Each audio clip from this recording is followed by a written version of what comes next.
BTC बिसायख'थिखौ नोजोर बोनानै दिनै टिएमसि राजखान्थि हान्जाया हावलिनि बड'लेण्ड गेस्ट हाउसआव जथुमा खालामदों। बाक्सा जिल्ला टिएमसिनि आफादगिरि दिपेन रामसियारि बिथाङा खौरांगिरिनि सोंथियाव ओरैबायदि फोरमायदों दि फैगौ बिटिसि बिसायख'थियाव टिएमसि राजखान्थि दोलोआ गोख्रोङै बाहागो लागोन होननानै फोरमायदों। फैगौ बिटिसि बिसायख'थिखौ लानानै तृणमूल कंग्रेस पलिटिकल पार्टिया दिनै अल बिटिसिनि डिस्ट्रिक्ट प्रेसिडेंट सेक्रेटारि आरो जिल्लानि स्टेटनि नेतृत्वखौ लानानै दिनै नैबे बाक्सा जिल्लानि सिङाव थानाय हावलियाव बड'लेण्ड गेस्ट हाउसआव मोनसे गोनांथार सावराय मेल हाबाफारि लादो आरो जेराव क'क्राझार, चिरां, अदालगुरि, बाक्सा आरो तामुलपुरनि दैदेनगिरिफोरा बेयाव नुजाथिफैदो आरो तृणमूल कंग्रेस दोलोआ क्लियार फैगौ बिटिसि बिसायख'थियाव 25निफ्राय 30 सीटाव बिसायख'थियाव बाहागो लानो थाखाय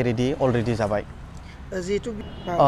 बिपिएफ आरो इउपिपिएलआ जिहेतु खुंथायाव थाबोनाय पलिटिकल पार्टी बिथांमोननाव स्ट्रं होननाय मोनसे हाबाफारिया दंखायो, जों बेखौ गासैबो मिथिगौ।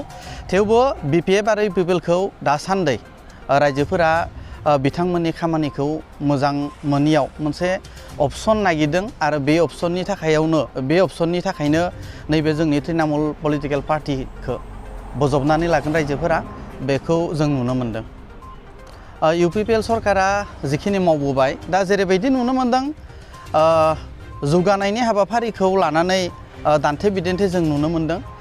इउपिपिएलनि माने वर्कारफोरा बुङो गावसोर जौगानाय लाबोनो हादों होननानै, नाथाय बिपिएफनि वर्कारफोरा जौगानाया गैया होननानै नुनायखौ जों मोनदों।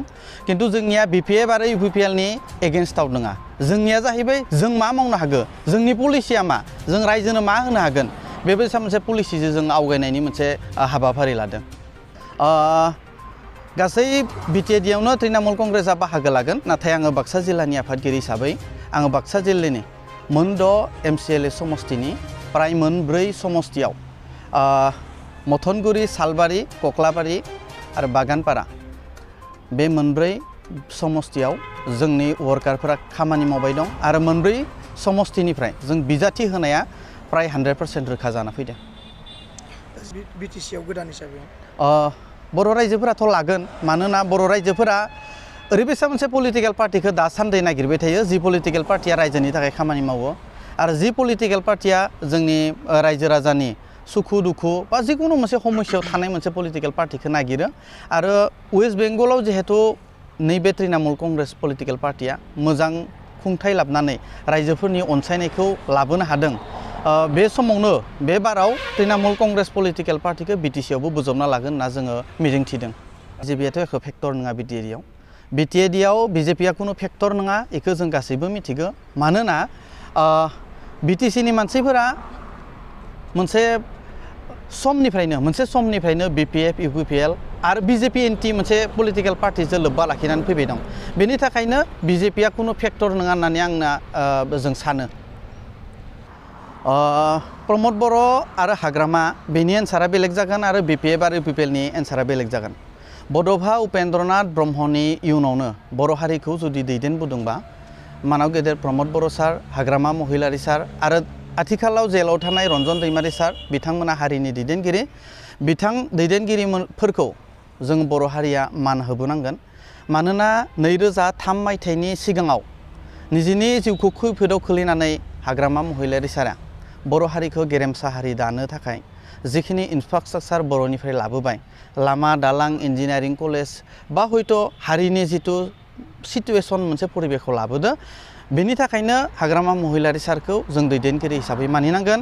आरो दा समाव खुंथायाव थानाय मानाव गेदेर प्रमद बर' सारा नैबे 2020 मायथाइनि उनाव बर' हारिखौ गेरेमसा हारि खालामनो थाखाय गोबांथार हाबाफारि मावबोदों।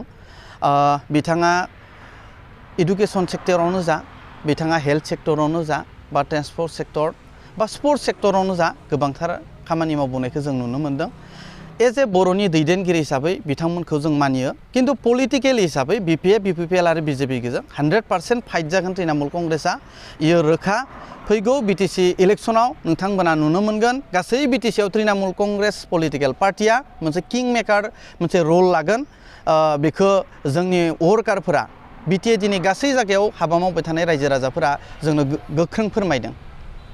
दिनै स्टेटनि जेनेरेल सेक्रेटारिजों लोगोसे क'क्राझारनि लाइफुं नार्जारि, अदालगुरिनि रबार्ट नार्जारि आरो बाक्सानिफ्राय आं आरो तामुलपुर आरो क'क्राझारनि दैदेनगिरिफोरा बाहागो लादों।